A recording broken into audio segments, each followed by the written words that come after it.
Aku sekarang lagi ada di Museum Katedral Jakarta Pusat, di mana ini bisa menjadi salah satu destinasi buat kalian yang lagi kebingungan mencari tempat liburan. Mau tahu sih koleksi-koleksi di dalamnya? Yuk bareng sama saya! Dendang lonceng dari gereja katedral sesekali mengiringi langkah kaki para pengunjung yang siap menjelajahi museum ini. Museum Katedral memiliki sekitar 400 koleksi yang memperkenalkan sejarah Katolik di Indonesia, khususnya di Jakarta yang dahulu bernama Batavia. Sebenarnya Museum Katedral ini visi misinya adalah bagaimana generasi muda, terutama dari orang-orang muda Katolik ya khususnya dan umumnya semua orang, generasi muda itu bisa memahami perkembangan sejarah maupun juga benda-benda peninggalan. Jadi harapannya adalah anak muda ini supaya bisa dekat dan cinta dengan museum.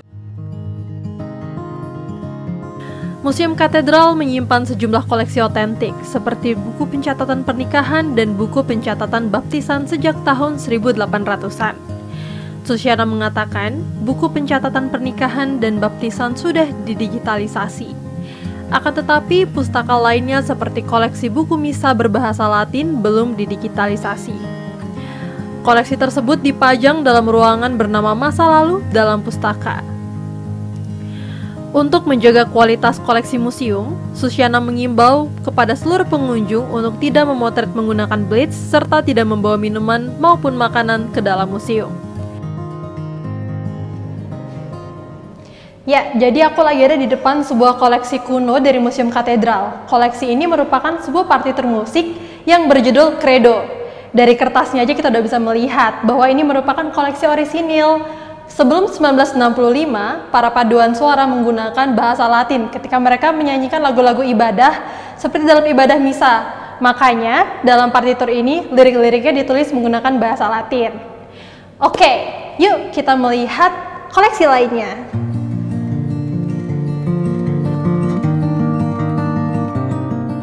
Selain koleksi pustaka, juga terdapat koleksi lainnya seperti replika perahu Pastor Petrus Marias Bonike, jubah yang pernah dipakai Paus Yohanes II tahun 1989, hingga replika Bunda Maria yang menggunakan kebaya brokat. Susiana menjelaskan, replika tersebut merupakan wujud Bunda Maria berciri Indonesia yang menyampaikan pesan persatuan, kesucian, dan perdamaian. Berbagai koleksi dalam museum ini berhasil menarik perhatian dari para wisatawan, baik wisatawan mancanegara maupun domestik. The grandfather clock. Why?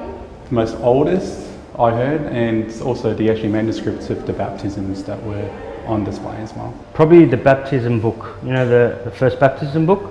Yeah. Why?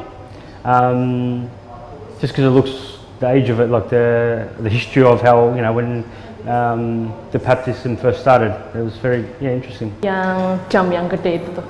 Kenapa? Kelihatan bersejarah banget, terus kelihatan tua, otentik, keren aja, masih bisa look after, maksudnya masih bisa stay sama, masih bagus, jadi keren aja. Dalam setahun, sekitar 12 hingga 15 ribu wisatawan telah berkunjung ke Museum Katedral.